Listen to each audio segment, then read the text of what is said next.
kwento ng pag-asa at mga kwento ng buhay dito sa Barangay Love Stories. Love Stories.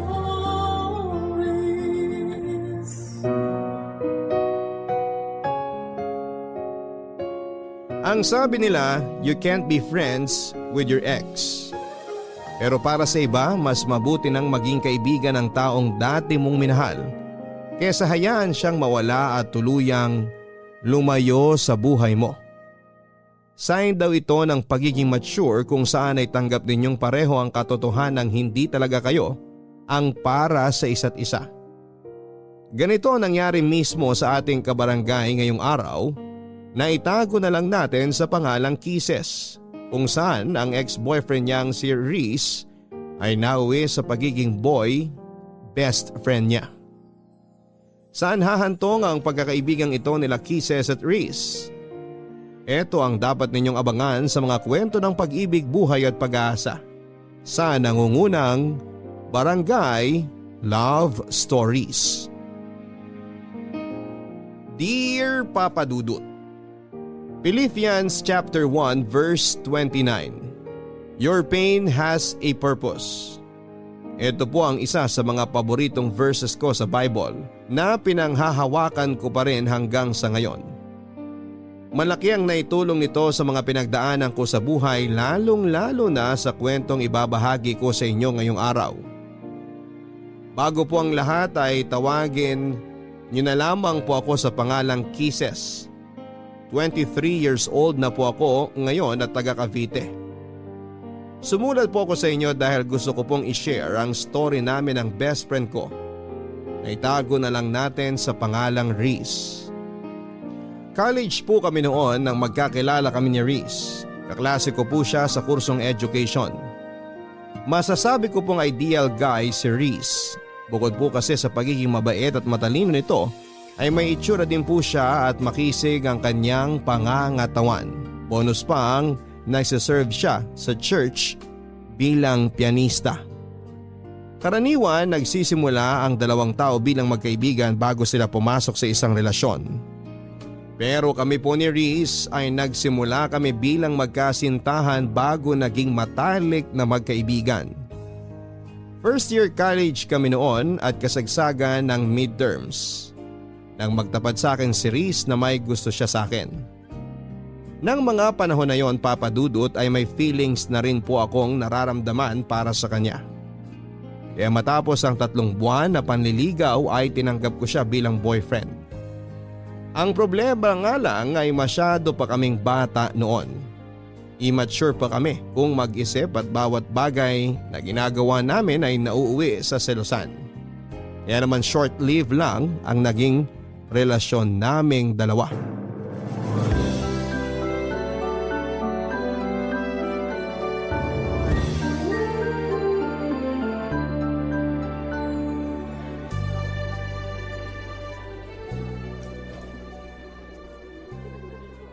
Reese, saan pala tayo kakain? Sa cafeteria na lang tayo siguro kumain. Bakit? Gusto mo bang lumabas? Kahit doon na lang tayo sa cafeteria. Nakakatamad din lumabas, ang init kaya. Tsaka kailangan nating pumasok na maaga sa next class natin. Di pa ako nakakapag-review para sa oral recitation mamaya. Oo nga no, may oral pala tayo mamaya. May kopya ka ba ng lesson natin kahapon? Meron, nasa flash drive ko. Gusto mo mag-review na lang tayo habang kumakain? O sige, mas mabuti pa yon. Ah, nga pala. Hindi ako makakasabay pag-uwi mamaya. Bakit? Nag-aya sila Eric eh. Birthday daw ng kapatid niya. Magiinom kayo? Magiinom sila, ako hindi. Marami pa akong gagawin mamayang gabi. Sige, enjoy kayo. Basta walang inom ha. Ako rin, late din naman ako makakauwi eh. Bakit? Anong gagawin mo? Nagpapasama si Jake, may ilalaka daw na papers. May kailangang ipapirma sa mga prof at kay Dean. Jake? Bakit? Di niya ba kayang gawin yung mag-isa? Kilala mo naman si Jake? Sobrang mahiyain na tao nun. Tsaka takot siya kay Dean. Alam mo naman si Dean, tingin pa lang, akala mo nangangain ng tao. Lagi na lang nagpapasama sa iyo yung Jake na yan ah. Wala ba siyang ibang kaibigan? Baka mamaya pinopormahan ka na pala nun ah. Grabe ka naman mag-isip. Nagpapatulong lang naman yung tao.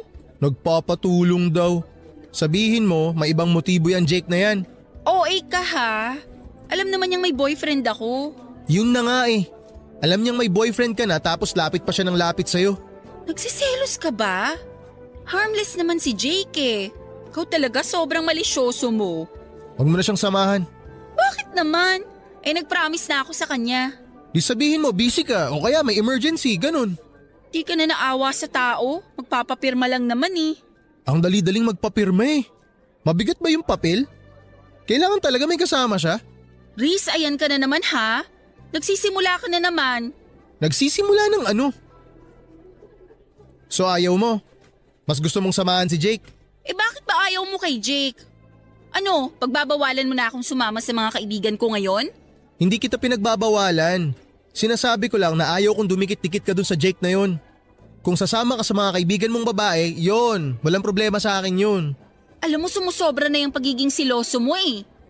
Insecure ka ba sa sarili mo at lahat na lang ng tao pinagseselosan mo? O sige, kung gusto mo, di dun ka na sa Jake na yon. Mas importante pala yung taong yun kaysa sa akin eh. Riz, kaibigan ko lang si Jake. Sasamahan ko lang siyang magpapirma. Hindi naman tayo lalabas mamaya, di ba? Saka sabi mo pupunta ka kina Eric. Pinagbawalan ba kita? Hindi naman, di ba? Oh, bakit nadami si Eric dito? Ang sinasabi ko lang, hindi ako naghihigpit sa'yo. Okay lang sa akin kung sino mga kasama mo. Mag-inom ka, gumala ka. Walang problema sa akin. Sana ganun ka rin sa akin. Bahala ka nga. Doon ka na sa Jake mo. Napakasimpleng bagay ng hinihiling ko, di mo magawa? My gosh, Riz, para kang bata. Di ako na bata. Nawalan na ako ng gana kumain. Oh, ayan. Yan yung flash drive. Mag-review ka mag-isa. Pasama ka doon kay Jake. Riz naman! Oy! Saan ka pupunta? Sa library. Magpapalamig.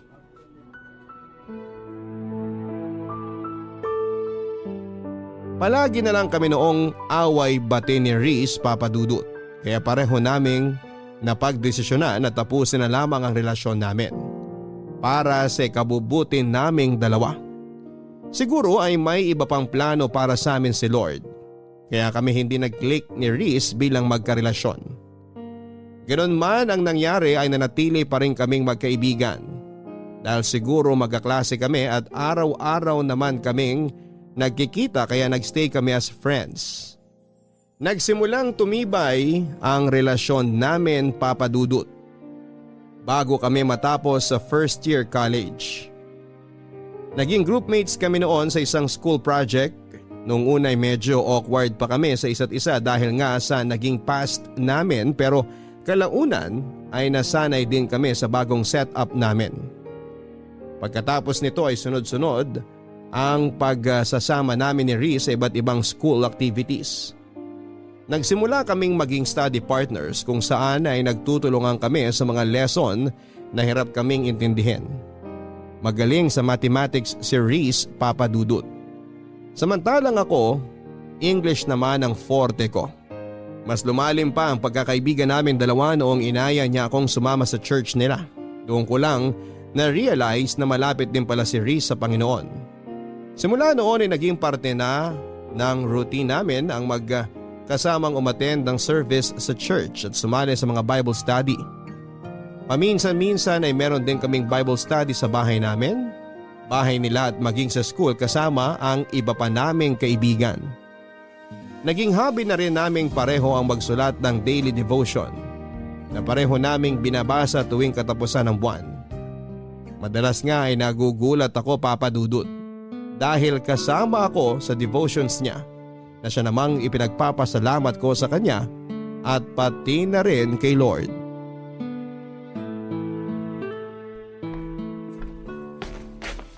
Oh, eto na yung pinakahihintay mo. Malalapag ko na. Mainit-init pa. Ano yan? Kwek-kwek. Kwek-kwek? Pero blue? Wala kaming food coloring dito sa bahay. Akala ko kasi automatic na nagiging orange kapag naluto na yung kwek-kwek. Di ko naman alam na kailangan palang kulayan yan. Di tuloy ako nakabili nung namalengke ako. Pero in fairness, okay na rin to para kakaiba. Kwek-kwek mo blue. Uy, nag-effort ako para dyan kaya hindi libre lait. Dapat nga bawal lait ikaw tong pinapakain. Grabe ka. Last month ako ang nagluto ng merienda natin At next month ikaw ulit ang taya Sige, hahainan din kita ng kakaibang pagkain. Abangan ko yan Ano? Simula na tayo? Ikaw na mauna, total ikaw ang host ngayon. Okay. Nasaan ba yung notebook ko? Ayun. Okay. Blessed are the eyes that see what you see. Luke chapter 10, verse 23. Naalala mo pa ba yung quiz natin kay Prof. Martinez? Alin? Yung napagalitan ka? Oo yun. Kaya ako napagalitan kasi inulit ko yung tanong from 1 to 5. Hindi ka raw kasi nakikinig. Hindi ako nakikinig. Pinaulit ko yung tanong para kay Jake. Si Jake? Bakit? Magkatabi kasi kami ni Jake nung time na yun. Tapos nasa kalagitnaan na tayo ng quiz nung mapansin ko si Jake na may hinahanap sa bag niya. Yun pala wala siyang ballpen. Kaya yun, pinahiram ko siya. Tapos pinaulit ko kay Prof yung questions para makahabol siya. Sabi sa'yo sobrang mahiyain talaga si Jake. Pati paghiram ng ballpen nahihiya. Kung hindi ko siya nakita, malamang bagsak na yun sa quiz. Kaya dapat, thankful tayo kay Lord kasi binigyan niya tayo ng mata. Kailangan gamitin natin tong instrument para tingnan kung sino yung mga taong nangangailangan ng tulong. Huwag tayo magbulag-bulagan. Amen to that. Ayun. O ikaw naman. Ito, favorite ko to Isaiah chapter 43 verse 19. Behold, I am doing a new thing. Sakto tong verse na to sa ginagawa natin ngayon. Itong paggawa ng daily devotions, bago sa routine ko to, sa totoo lang. Ito yung new thing sa buhay ko ngayon at hindi ko ine-expect na may enjoy ko tong bagong hobby natin na to. Kaya thankful ako sa'yo, Reese. Kasi kung hindi dahil sa'yo, hindi ako mapapalapit kay Lord. Dahil dito sa ginagawa natin, mas lumalawak ang pangunawa ko sa mga bagay-bagay. Mas humahaba ang pasensya ko, nag-iiba ang pagtingin ko sa mga nasa paligid ko. Para bang nag-i-improve ako as a person. Kaya salamat talaga sa'yo. Walang anuman. Masaya ako malamang masaya ka. At dahil dyan, meron din akong isa para sa'yo. Teka lang, hanapin ko sandali. Eto. Father, not my will, but yours be done. Luke chapter 22, verse 42. Okay, paano ko ba sisimulan to?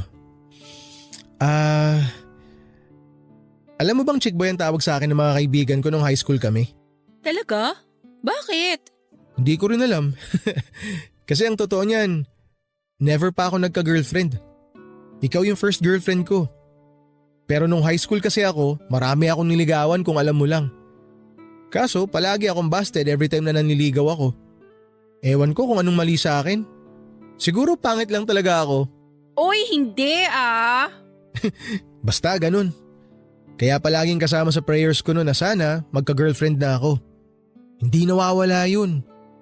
Nung nag-college na ako, nakilala kita. Tapos naging tayo. Kaso umiral naman yung pagiging insecure ko sa sarili ko kaya naging seloso ako. Then, na-realize ko na hindi ko pala kailangan ng girlfriend para sumaya. Kaibigan lang pala ang kailangan ko. At ikaw nga yun. Ikaw yung binigay ni Lord sa akin. Kaya simula nun, tuwing nagpe-pray ako, hindi na ako humihingi. Sinashare ko na lang kay Lord kung ano yung mga problema ko, yung worries ko, at hinahayaan ko na lang na siya ang mag-decide para sa akin. Kasi siya ang mas nakakaalam na magiging takbo ng buhay natin Grabe ka, natouch naman ako dun. Alam mo, thankful din ako na nagstay ka sa buhay ko kahit hindi nag-work out yung relationship natin. Siguro nga meant to be as friends talaga tayo at hindi lovers. Mas nagkiklik tayo bilang best friends At siguro, yun ang plano ni Lord sa ating dalawa. Siguro nga. Kaya araw-araw kitang ipinagpapasalamat sa kanya. Ako rin. Oh, walang iiyak Hindi to drama-rama sa hapon. Ikaw kasi. O, tikman mo na muna kaya tong kwek-kwek na niluto ko bago tayo magpatuloy. Amin na nga yung tinidor. Papa Dudut, hindi ko inaasahan na ganon ang naging takbo ng relationship namin ni Reese. Mula sa lovers ay naging matalik kaming magkaibigan. Malimit lamang tayong makakita ng ganitong senaryo dahil karaniwan sa mga naghihiwalay ay bitter sa isa't isa. Sa sitwasyon namin, hindi man kami pinalad pagdating sa intimate love ay naging maswerte naman kami dahil sa pagkakaibigang nabuo namin sa loob ng ilang taon. After 2 years, third year college na kami noon at sa loob ng mga taong lumipas ay mas lumalim pa ang samahan namin ni Reese. Palagi kami magkasama through ups and downs. Naging sandalan namin ang isa't isa tuwing sinusubo kami ng panahon. At number 1 supporter rin namin ang bawat isa sa mga success na natatanggap namin. Parang kapatid na nga naging turing ko kay Reese na naging protector ko sa mga taong nakapaligid sa akin. Pero papadudot hanggat tayo'y humihinga ay hindi tayo nauubusan ng pagsubok sa buhay. Dumating ang araw kung saan ay sinubok ang tatag ng loob ko at pananalig sa Diyos. Nangyari ang isa sa mga bagay na pinakatatakutan ko nang matanggap ko ang balita na inatake sa puso ang papa ko na noon ay nagtatrabaho sa ibang bansa. Papadudot, malaki ang pasasalamat ko kay Lord dahil hindi niya pinabayaan ng papa ko sa abroad. Na-survive ni Papa ang pinagdaanan niya pero dahil sa nangyari ay naapektuhan ng malala ang kalusugan nito. Kinailangan niyang umuwi sa Pilipinas para mabantayan namin siya ng maayos. At dahil nga sa pagkawala ng trabaho na inaasahan naming breadwinner sa pamilya ay kinailangan ko pong isakripisyo ang pag-aaral ko para makatulong sa aking mga magulang. Mapalad naman po ako at mabilis akong nakahanap ng trabaho bilang reservation officer sa isang travel agency. Sobrang bilis ng mga pangyayari sa punto ng buhay kong yon, papadudod. Sa isang iglap ay maraming nabago sa pamilya namin. Sa mga susunod na problemang dumating sa amin ay aminado akong nawala sa isipan ko si Reese. Sa sobrang busy ko sa trabaho noon at sa pagbabantay sa kalusugan ni Papa, ay napabayaan ko po ang pagkakaibigan naming dalawa. Hindi ko siya na-update sa mga pangyayari sa buhay ko at eto ang isa sa mga dahilan kung bakit siya nagkaroon ng tampo sa akin. Saka na lang nalaman ni Reese ang mga pinagdaanan ko noong malaman niyang hindi na pala ako nag-enroll para sa second semester. Masyado na kasi noong mabigat ang family problem namin kaya naisipan kong wag nang idamay pa roon si Reese. Kung problema lang sana ito sa school o mga bagay na madali lang solusyonan, ay naibahagi ko na ito sa kaibigan ko. Pero dahil personal ko itong problema at ng pamilya namin, ay minabuti kong solohin na lamang ito. Nagtampo sa akin noon si Reese dahil pakiramdam niya ay kinalimutan ko na siya at binaliwala ko na lamang basta ang friendship namin. Agad ko naman pong inayos ang gusot sa pagitan namin dahil ayoko rin namang masira ang samahan naming dalawa. Reese! Oh, Kisses! Anong ginagawa mo rito? Kanina pa ako pabalik-balik dito sa bahay niyo. Nasa labas ka raw. Naku, pasensya ka na. May pinuntahan kasi ako. May message ako sa'yo kaso hindi mo naman binabasa kaya nagpunta na ako rito. Naku, sorry, hindi ko nabasa agad. Ba't ka ba na pa rito? May problema ba? Gusto ko lang sanang mag-sorry. Alam kong nagtatampo ka sa akin kasi hindi ko nasabi sa'yo yung plano ko na mag-stop muna sa school. Alam mo, aminin ko, medyo nakakatampo nga yun. Nagulat na lang ako nung nalaman ko na hindi ka na pala mag-e-enroll para sa next semester. Para bang feeling ko na nabaliwala lang ako. 'Di ba? Lagi naman tayo nagsasabihan ng problema. Bakit ngayon hindi mo nasabi sa akin? Ang dami kasing nangyayari ngayon eh. Hindi ko na alam kung anong uunahin ko. Tsaka akala ko kasi magagawan pa ng paraan kaya hindi ko na sinabi. Kaso wala eh. So wala na talaga? Hindi ka na mag-e-enroll? Hindi na muna. Magtatrabaho na lang muna ako para makapag-ipon. Sorry Kisses ha. Wala akong maitulong sa problema mo ngayon. Alam mo naman, hikaos din kami. Tsaka yung tita ko lang ang nagpapaaral sa akin. Gustuin ko man tumulong kaso hindi naman kami mayaman. Okay lang yun. Ano ka ba? Sa ngayon, nareremedyohan pa naman namin. Kaya nga ayoko magsabi sa iyo eh kasi alam kong mamumroblema ka rin. Pagdating kasi talaga sa pinansyal, Nahihiya talaga akong magsabi.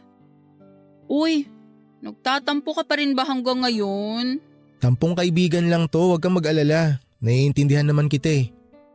Pero teka, kumusta na pala papa mo? Okay naman na siya. Hindi nga lang pwedeng magpagod. Tsaka nadagdagan na naman yung maintenance niya. Daming gamot na kailangan bilhin.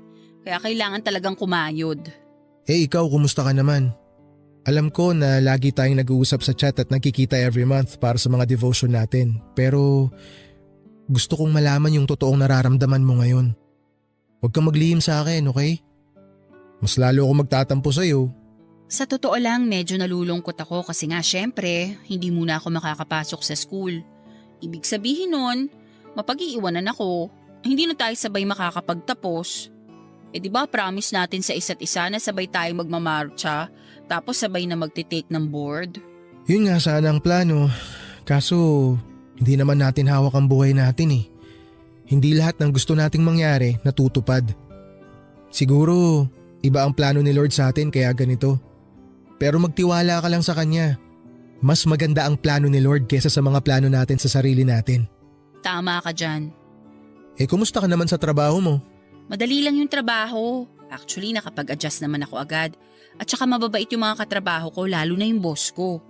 Pero syempre, minsan may clients talaga na masungit, kaya kailangan talaga ng mahabang pasensya. Intindihin mo na lang sila. Hindi natin alam kung ano pinagdadaanan nila eh. Alam ko naman yun. Tuwing may ganun nga ako na-encounter, iniisip ko na lang na para sa kinabukasan ko to. Tama yan, maganda yan. Mindset lang. Kaya ayusin mo ang trabaho mo. Kailangan mong bumalik sa pag-aaral. Magiging licensed teacher pa tayo. Oo naman, kaya wag kang magmadali ha. Antayin mo ko. Siyempre, ikaw pa ba? Pero wag ka ring magmadali. 'Di ba sabi nga, don't rush what God is taking time to prepare. Tiwala lang tayo sa timing niya. Tatandaan ko yan. Basta ako work. Tapos ikaw naman, pagbutihin mo yung pag-aaral mo ha. Okay po, Nay. O sige na, uwi na ako. Uwi ka na agad? Pasok ka muna sa bahay. May merienda ata sa loob. Meron ba? O sige, tara. After a year ay mabilis din namang naibalik ang dati sa pamilya namin. Dahil sa sipag at tiwala kay Lord ay unti-unti rin kaming naging financially stable. Hindi na rin po bumalik sa ibang bansa si Papa. Minabuti naming manatili na lamang siya dito sa Pilipinas para sa ganoon ay mabantayan namin siya. Mas mabuti na pong maging maingat dahil kapag pinayagan namin siyang bumalik sa abroad ay baka maulit na naman ang nangyari sa kanya.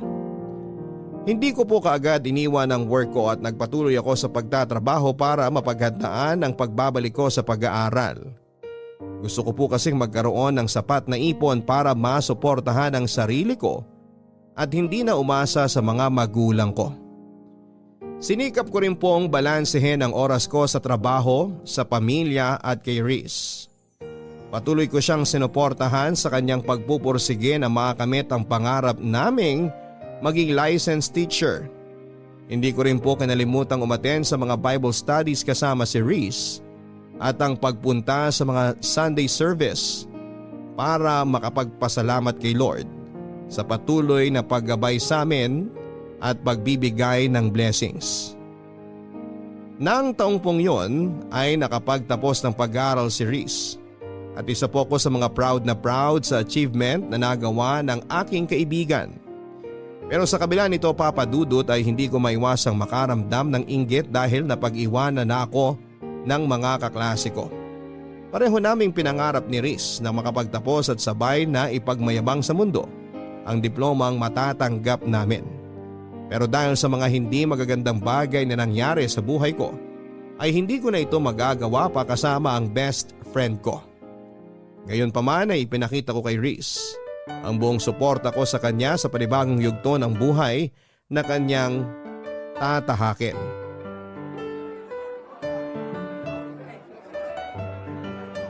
Ate Kisses! Nandito kami! Uy, Jenica! Kanina ko pa kayo hinahanap, nandito lang pala kayo. Ang daming tao, grabe. Di mo na naabutan pagkuha ni Kuya sa diploma niya. Kaka-out ko lang kasi sa trabaho tapos bumili pa ako ng regalo. Kaya nga ako laging nagpapasend sa'yo ng pictures para kahit papano makita ko yung reaction niya during graduation. Madami akong sinend sa'yo. Oo nga salamat. Nakasave na lahat sa phone ko. Teka, nasa na ba siya? Nagpapapicture pa yata sa mga kaklase nyo. Oh, ayan na pala si Kuya. Kuya, congratulations! Thank you.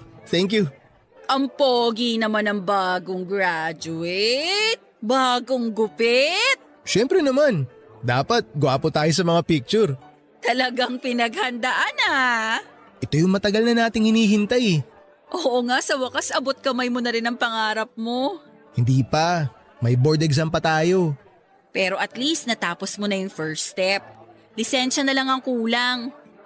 Alam mo, naiinggit ako sa inyo kasi tapos na kayo samantalang ako. On hold pa lang ang future ko. Hanggang ngayon ba yan pa rin ang nararamdaman mo? Hindi ka naman napag-iiwanan Isipin mo na lang na nakabreak ka lang. Tsaka hindi naman karera ang buhay. Hindi to pabilisan. Nakakalungkot nga kasi marami sa atin na masyado nagmamadali sa buhay. Minsan nakakalimutan na nilang i-enjoy yung moment. Hindi ko rin naman kasi maiwasang makaramdam ng inggit Parang ngayon, ang sarap sana sa feeling kung nakasuot rin ako ng toga. Ang saya sana kung kasama ako sa class picture nyo, na may pangalan din ako sa yearbook. Siyempre, kayo yung mga nakasama ko nung journey ko sa pagiging teacher ko. Kaya nalulungkot lang ako na hindi ko kayo makakasabay. Ano ka ba? Walang expiration date ang pag-aaral. Pwede ka naman bumalik sa school anytime Makukuha mo pa rin yung diploma mo. Magiging teacher ka rin balang araw. Makakamit mo yung pangarap mo basta magpursige ka lang. Huwag kang panghinaan ng loob. Mas proud nga ako sa iyo kasi nakakatulong ka na sa pamilya mo kahit hindi ka pa-graduate. At sure ako pati mga magulang mo proud na proud din sa'yo. Salamat Ay nako, nagdrama pa ako. Ngayon pa talaga na dapat happy lang kasi moment mo to. Bida-bida talaga ako minsan no? Anong minsan? Madalas. Ay talaga ba? Biro lang. Sige, di ko nabibigay tong gift mo. May regalo ka sa akin? Nasaan? O ayan. Congratulations! Uy! Salamat, nag-abala ka pa. Sus, kunwari ka pa, gusto mo rin naman. Nakailang pasaring ka na kaya tungkol sa regalo mo. Joke lang naman yun, tinutuo mo naman. Baliw! Kahit naman hindi ka magpasaring, ibibili talaga kita ng graduation gift kasi deserve mo yan. Proud ako sa'yo, tandaan mo yan. At ikaw, tandaan mo rin na lagi ako nakasupport sa'yo. Siyempre, tulad nga ng sabi ko kanina, proud na proud ako sa'yo. Matagal pa ba kayo dyan? Baka naman gusto nyong sa bahay na lang ipagpatuloy ang tsikahan nyo kasi gutom na po ako Bakit, magpapakain ka ba? May surprise handaan sa bahay. Marami kang sponsor kaya umuwi na tayo. Paano pa magiging surprise yun kung sinabi mo na? Ay, oo nga pala no. Sorry, hindi ko sinasadya. Ikaw talaga? Napaka-spoiler mo. Kayo kasi ang dami niyong kwento Magkunwari ka na lang na nagulat mamaya. Sige na, tara na. Kisses, halika na. Ganun na nga po ang ginawa ko, Papa Dudut. Katulad ng sinabi sa akin ni Riz ay hindi ako nagpadaig at humabol ako. Ginawa ko motivation ang pagbabalik ko sa school para pagbutihin pa ang trabaho. Nang makakuha ako ng sapat na ipon ay nagsumikap ako makabalik sa pag-aaral. Hindi nga nagtagal ay nakapag-enroll po ulit ako sa university kung saan kami sabay na nag-aral ni Riz. Sobrang saya ni Riz nang mabalitaan niyang nagbalik na ako sa eskwela para ipagpatuloy ang kurso ko. Sa katunayan ay mas excited pa nga siya kesa sa akin. Sa pagkakataong yon, sa halip na mag-enroll sa isang review center at paghandaan ang kanyang board exam ay naisipan ni Riz na maghanap na muna ng trabaho. Ayon sa kanya, siya naman na mag-iipon habang ako ay nag-aaral pa. Gusto raw kasi niya na hintayin ako para sabay kaming makapag-review at sabay na maging lisensyadong guro. Yung kasi ang pangako namin sa isa't isa, Papa Dudut, na sabay naming aabutin ang mga pangarap namin. Sobrang na-appreciate ko pa ang ginawang yun ni Riz para sa akin kaya sineryoso ko ang pag-aaral. Ginawa ko siyang inspirasyon upang mapagbuti ko ang studies ko.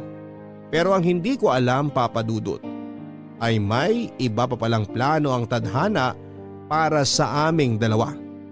Nasa kalagitnaan na ng school year noon nang isang masamang pangyayari ang naganap. Papadudot kasagsagan noon ng final exam para sa midterms. Karaniwan pagkagising ko sa umaga ay ang cellphone ko ang una kong chinecheck. Pero nang araw na yon ay diretso kagad ako sa CR pagkamulat ng mga mata ko para maligo. Na-late po kasi ako ng gising kaya kinailangan kong magmadali. Hindi ko alam kung bakit pero nang araw na yon ay hindi ko sinunod ang daily routine ko. Kadalasan ko po kasing binabati ng maaga si Reese bago ko simula ng araw ko. Pero hindi ko ito nagawa ng panahon na yon.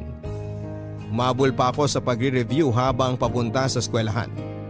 At pagkarating sa eskwela ay diretso kagad kami sa examination. Sobrang busy ko ng araw na yon, Papa Dudut.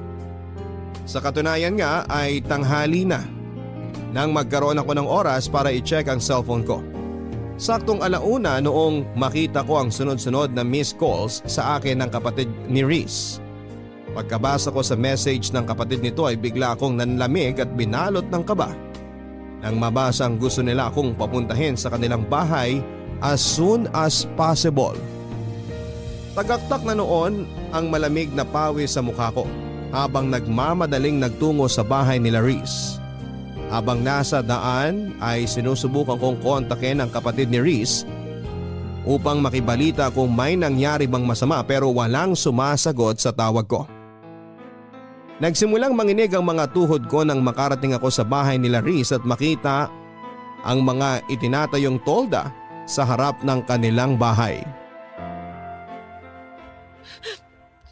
Uy, Jenica! Anong meron? Ate Kisses, si Kuya. Kababasa ko lang sa message mo ba? Bakit may ganito? May nangyari ba? Wala na si Kuya. Bakit? Anong nangyari kay Reese? Nasaan ang kuya mo? Wala na si Kuya, ate. Anong wala na? Linawin mo nga, Jenica. Anong nangyari kay Reese? Patay na si Kuya. Wala na siya, Ate Kisses. Pagkagising namin kaninang umaga, hindi na siya humihinga. Hindi pwede to. Hindi totoo yan. Kausap ko lang siya kagabi. Magkausap pa kami kagabi. Lahat kami nagulat din, ate. Hindi namin inaasahan na ganito yung mangyayari. Ano bang nangyari? Bakit hindi na siya nagising? Inatake raw sa puso habang natutulog. Ate, ang hirap tanggapin na wala na ang kuya ko. Inatake sa puso? Ang lusog-lusog ng tao? Bakit siya atakihin sa puso? Ang bata pa niya. Hindi nga rin namin alam kung paano nangyari yun eh. Alam naman natin kung gaano kaalaga si kuya sa katawan niya. Nasaan na siya ngayon? Nasa punerarya pa rin siya hanggang ngayon. Mamayang gabi pa raw darating yung labi niya. Ano ba yan? Kausap ko lang siya kagabi eh. Ang saya-saya lang namin nagkukwentuhan bago ako natulog. Walang nag-expect na mangyayari to, ate. Wala man lang nga siyang pahiwatig eh. Huli kaming nag-usap nung kumain kami ng hapunan. Pagkatapos nun, nagstay na siya sa kwarto niya. Nag-uusap kami ng mga oras na yon. Nag-good luck pa nga siya sa akin kasi may exam ako. Ang daldal niya pa kagabi. Ang dami niyang gustong pag-usapan. Alam ko na ginawa ko? Pinatulog ko siya. Kako gabi na't may exam pa ako kinabukasan. Tsaka may work din siya kaya maaga ako nagpaalam sa kanya. Nangulit pa nga siya eh. Ayaw niya akong tigilan. Kung alam ko lang sana na yun pala yung huli naming pag-uusap. Hindi ko lang sana siya pinilit matulog. Sana nakipagpuyatan na lang ako sa kanya.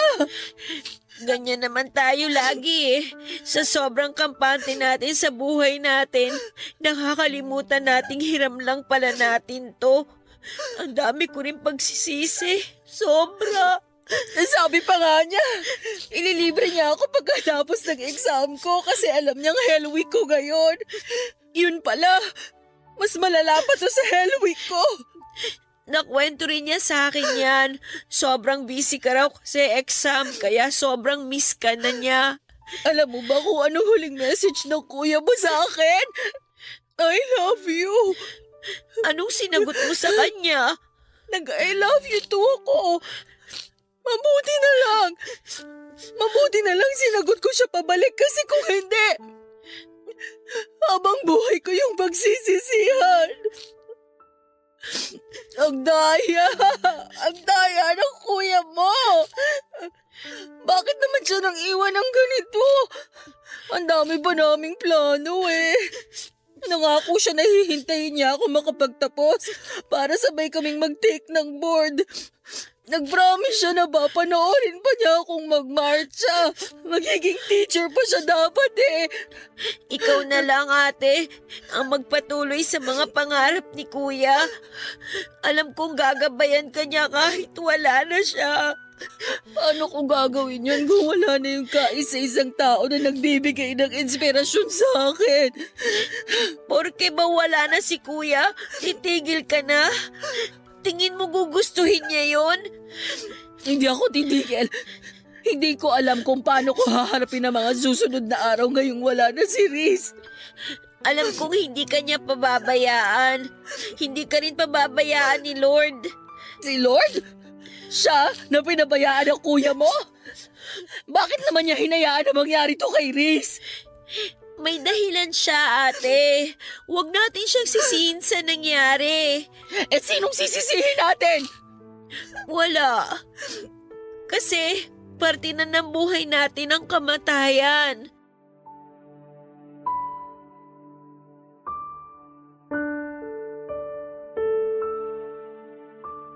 Papadudot habang nilalapitan ko, ang kabaong ni Riz ay parang pelikula na nag-flashback sa isipan ko ang mga ala-ala naming dalawa. Simula noong una kaming nagkita, noong niligawan niya ako at noong mga panahong away-bati kami bilang mag-boyfriend at girlfriend. Bumalik ako sa mga panahong sabay pa kaming pumasok sa klase. Yung mga moment na magkasama kaming nagre-review para sa exam. Mga araw na pag-attend namin sa Bible studies at sa church para magpasalamat kay Lord. Isa na siguro sa mga alaalang hindi ko makakalimutan kay Riz ay ang mga ngiti sa mata nito habang nakatungtong sa stage, suot ang kanyang toga at hawak-hawak ang diploma niya. Napakabata pa niya para bawiin siya ng Panginoon sa mundong ito, Papa Dudut. Marami pa siyang pwedeng gawin. Marami pa siyang pangarap sa buhay na gustong tuparin. Sobrang sakit lang na maaga akong nawala ng taong hindi ko lang itinuring na basta kaibigan, kundi isang pamilya na rin. Hanggang sa ngayon, Papa Dudut, ay hirap pa akong tanggapin ang nangyari. Hindi ko maiwasang manghinayang sa katotohanan ng isang hinaharap ang kailanman ay hindi na natin makikita ang kalalabasan.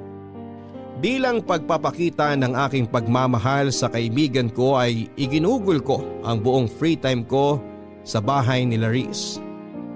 Isa ako sa mga nakipagpuyatan at nagbantay sa kanyang burol. Sinigurado ko rin na may balikat na maasasandalan ang mga kamag-anak na iniwan nito, lalong-lalo na ang kanyang mga magulang at kapatid. Kahit dito na lamang sa huling pagkakataon ay maipakita ko kung gaano ako nagpapasalamat kay Riz sa pagdating niya sa buhay ko.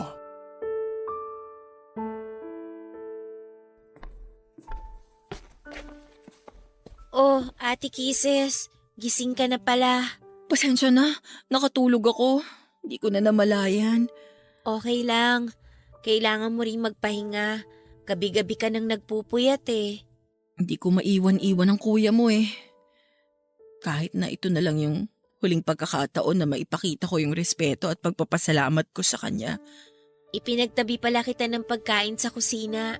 Kung nagugutom ka na, kumain ka muna. Hindi ka na namin ginising kanina kasi alam kong pagod ka. Salamat Mamaya na lang ako kakain. Pogi ng kuya mo sa graduation picture niya, ano? Pinaghandaan niya yan eh. Di ba nga nagpagupit pa siya? Sabi kasi niya, forever na yung picture na yan. Yan yung katangi-tanging picture na may pagmamalaki niya sa lahat. Milestone picture daw. Kumbaga sa computer games, yan yung patunay na natapos na niya yung last level kaya level up na sa bagong stage. Tapos magagamit lang pala para sa burol niya. Nang saklap. Ganda ng mga ngiti niya, oh. Yan yung isa sa mga mamimiss ko sa kanya. Yung smile niya. Ako, ang mamimiss ko sa kanya, yung araw-araw na pambubulabog niya sa akin tuwing umaga kapag late na ako sa school. Laging on time yung taong yan eh. Ayaw niyang nalilate. Mahalaga ang oras para sa kanya. Tama ka. Inis na inis nga ako sa ugaling niyang yan noon eh. Kasi lagi siya nagmamadali. Kesyo baka matraffic daw o baka mawala ng masasakyan. Pero ngayon, yan na yung bagay na hinahanap-hanap ko. Totoo nga no, na tsaka lang natin marirealize ang kahalagahan ng isang bagay kapag nawala na to sa atin. Mga bagay na tinitake for granted lang natin pero malaki pala ang impact kapag nawala na. Oo nga. Tulad ng oras. Inuubos natin yung buong araw sa pagbababad sa social media. Hindi natin alam. Nababawasan na pala yung oras na dapat kasama natin yung mga taong mahal natin. Wala eh. Nasa huli talaga ang pagsisisi. Alam mo, habang nagsusulat ako ng devotion kaninang umaga, sakto yung Bible verse na nabasa ko. Anong verse, ate? Philippians chapter 1, verse 29. Your pain has a purpose. Ilang oras akong nakatunganga lang sa verse na yan. Iniisip ko kung anong purpose ng pain na nararamdaman ko ngayon. Kaso, kahit anong isip ko, wala akong makitang rason kung bakit kailangan nating masaktan ng ganito. Siguro hindi pa natin makita yung rason ngayon kasi nga nagluluksa pa tayo. Pero lahat naman ng tao dumadaan sa pagsubok, di ba? Para mas tumibay, para matuto. Ang hirap lang kasing tanggapin. Hindi ko siya maiwasang tanungin kung bakit si Riz. Bakit siya pa? Worth it pa na mawala si Riz para lang tumibay ako? Para matuto ako? Kasi para sa akin hindi. Alam mo kung bakit? Kasi si Riz ang nagpapatibay sa akin. Dahil sa kanya, marami akong natututunan. Ang kuya mo ang dahilan kung bakit ako mas napalapit kay Lord. Pero sa nangyayari ngayon, hindi ko alam kung mananatili pa ba ako sa dating pananampalataya ako sa nakakataas eh. Huwag mong questionin si Lord, ate. Kasi siya ang mas nakakaalam ng lahat kaysa sa atin. Isipin mo na lang, ang ubas kailangan pigain para maging masarap na wine, di ba? Kung hindi mo gagawin yun, hindi ka makakabuo ng wine. Ang mga nanay, kailangan nilang dumaan sa masakit na proseso ng panganganak bago nila makuha yung blessing na regalo ni Lord. Kayo ni Kuya, kayo ang best example ng Bible verse na binanggit mo. Naging kayo, nasaktan ninyo yung isa't isa, pero ano ba yung kinalabasan ng lahat ng yun? Naging mag-best friends kayo, di ba? Kaya tama nga na every pain and suffering na nararanasan natin, talagang may rason. Sana nga worth it ang kapalit ng sakit na nararamdaman ko ngayon. Kasi kung hindi, habang buhay kong sisisihin si Lord sa ginawa niya. Ate, kailangan nating makaramdam ng pain para mag-grow tayo as a person. Siguro hanggang dito na lang talaga yung oras ni Kuya sa mundong to. Siguro ang purpose niya lang talaga para magabayan ka. Ginamit siyang instrumento para mas mapalapit ka kay Lord. Sa tingin mo ba, matutuwa si Kuya kapag nalaman niyang galit ka ngayon sa Diyos? Masisisi mo ba ako kung ganito ang nararamdaman ko ngayon? Alam kong masakit ang nangyari. Ako rin naman mas doble nga ang sakit sa akin kasi kuya ko yung nawala Pero hindi na maibabalik si kuya ng galit natin. Magalit man tayo sa mundo, magalit man tayo kay Lord, magalit man tayo sa lahat ng tao, hindi na mabubuhay pa si kuya. Kaya alisin mo na yung galit mo dyan sa puso mo, ate. Para na rin kay kuya.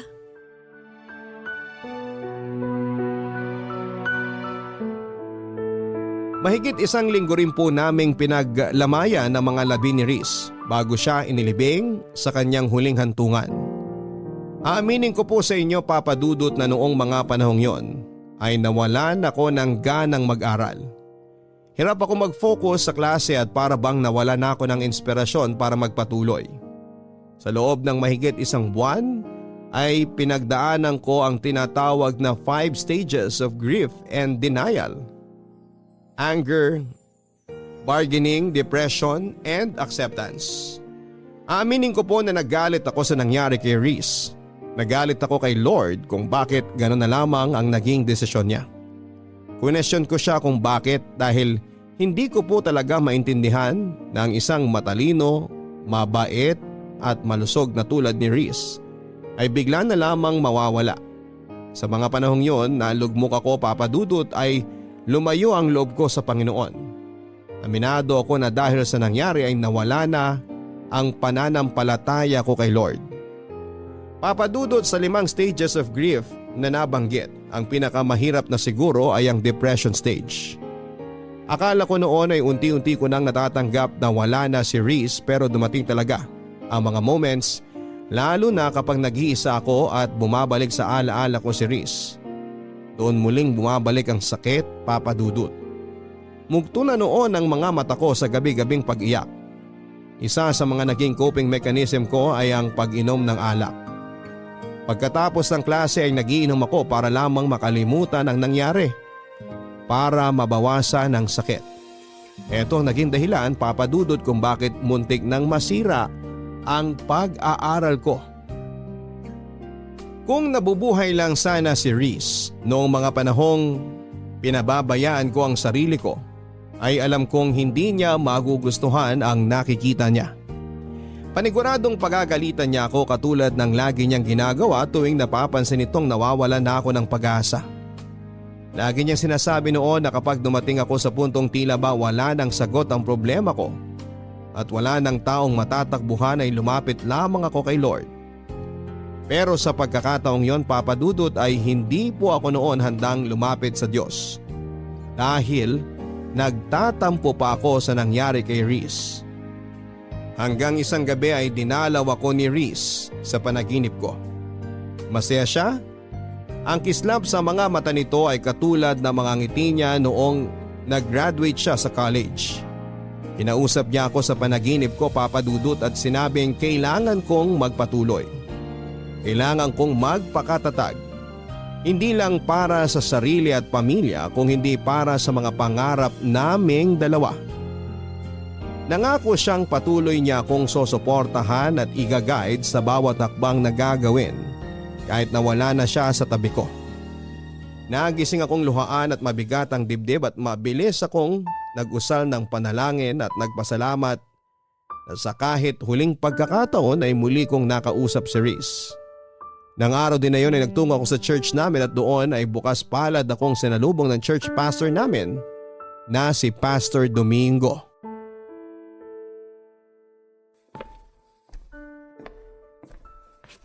Hello, Kisses. Good morning sa'yo.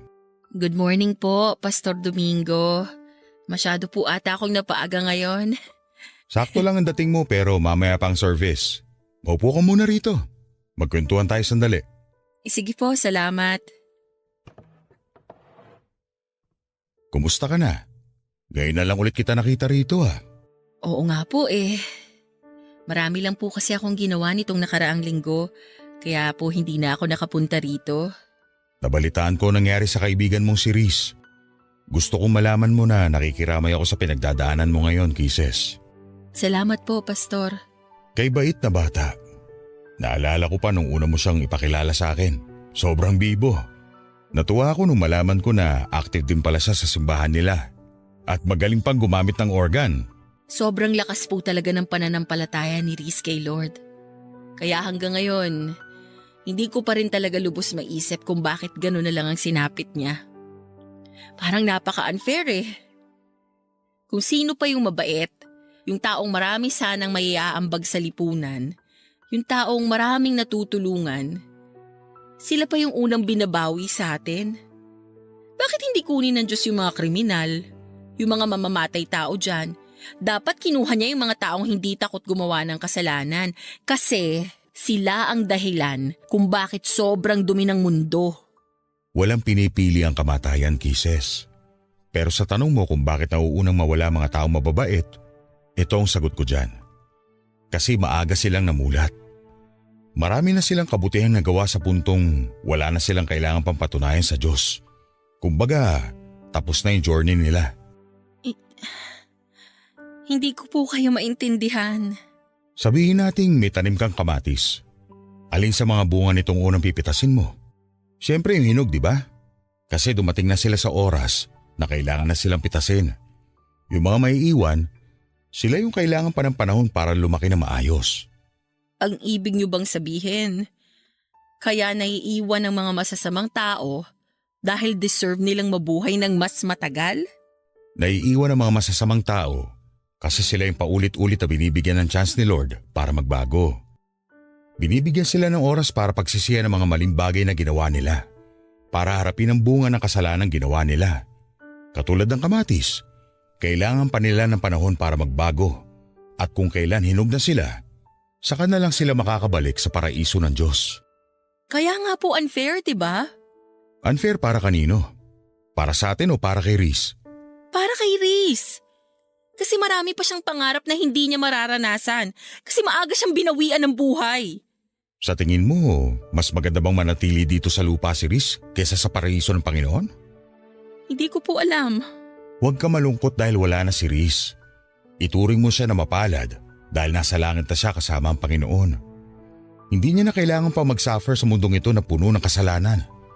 Magdiwang ka kasi nasa paraiso na siya, ang lugar na may panghabang buhay na kapayapaan. Sobrang miss ko na po talaga siya, Pastor.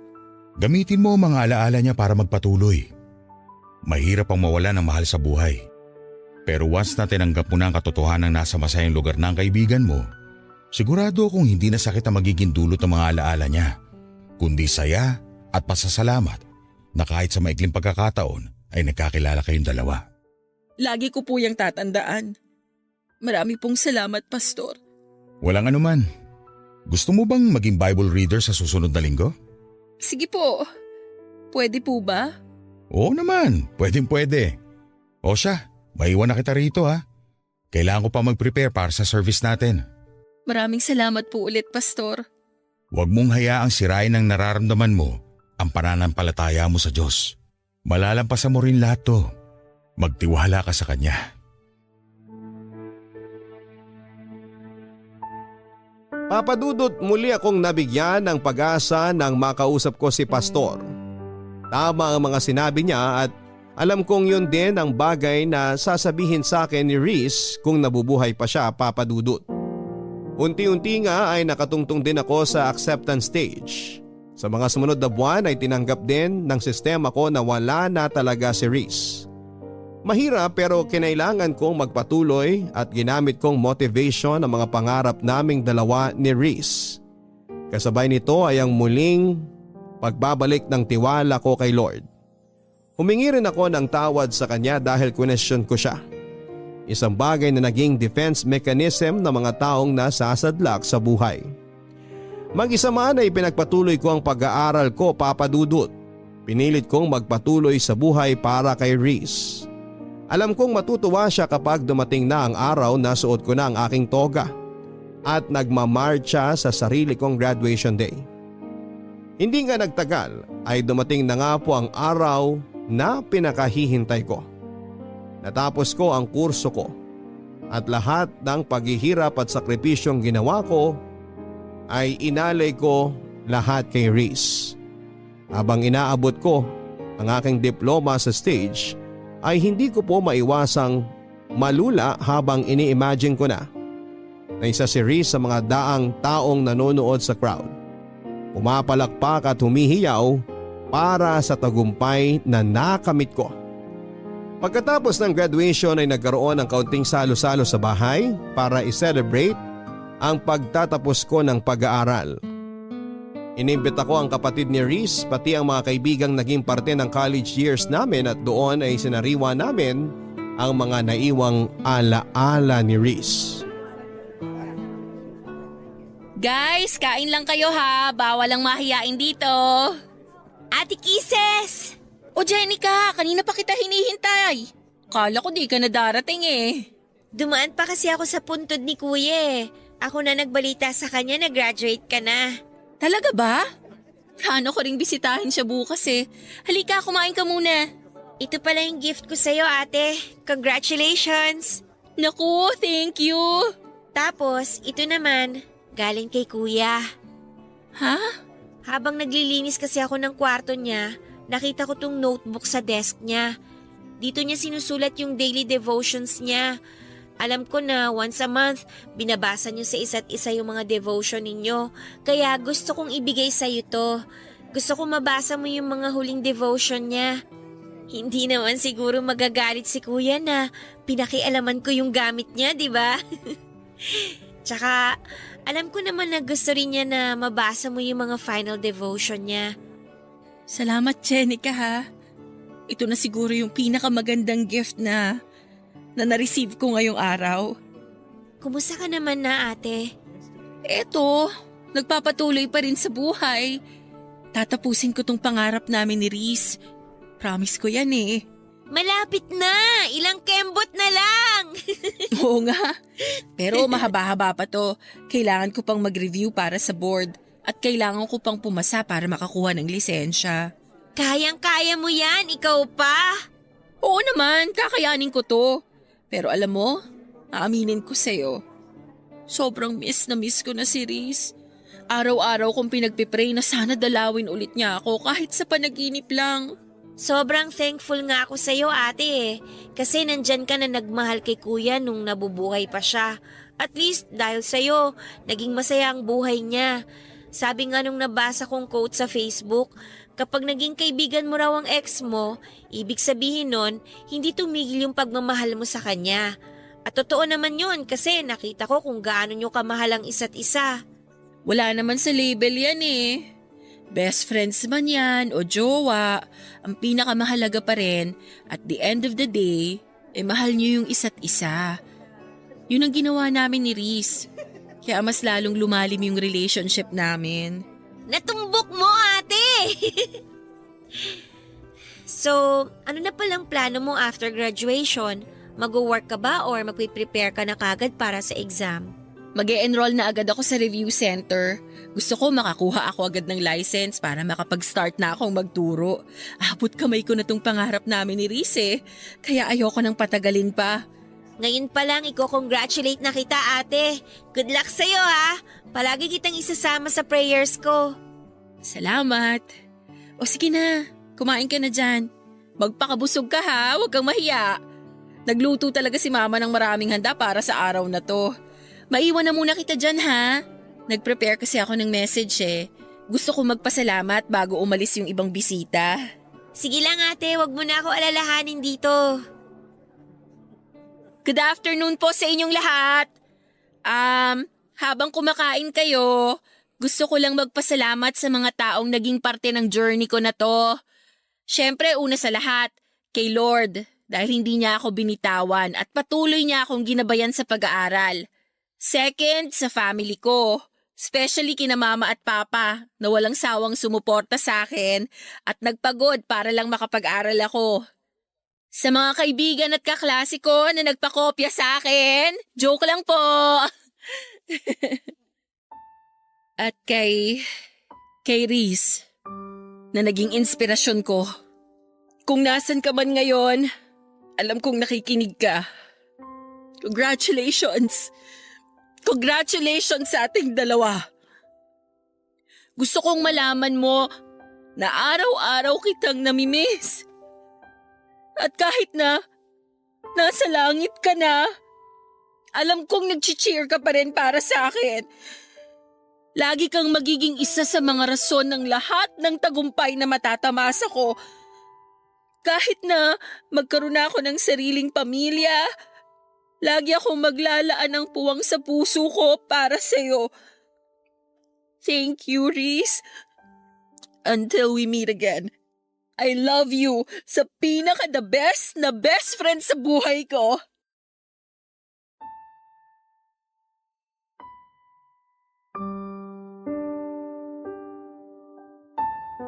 Papa Dudut, after graduation ay agad ako nag-enroll sa isang review center para makapag-prepare sa LET o Licensure Examination for Teachers. November noong 2019 nang maipasa ko ang board exam. Labis ang pasasalamat ko kay Lord nang makita ko ang pangalan ko sa listahan ng mga nakapasa. Magkahalong saya at lungkot ang naramdaman ko nang sa wakas ay isa na akong licensed professional teacher. Masaya ako dahil nakamit ko na ang pangarap naming pareho ni Reese.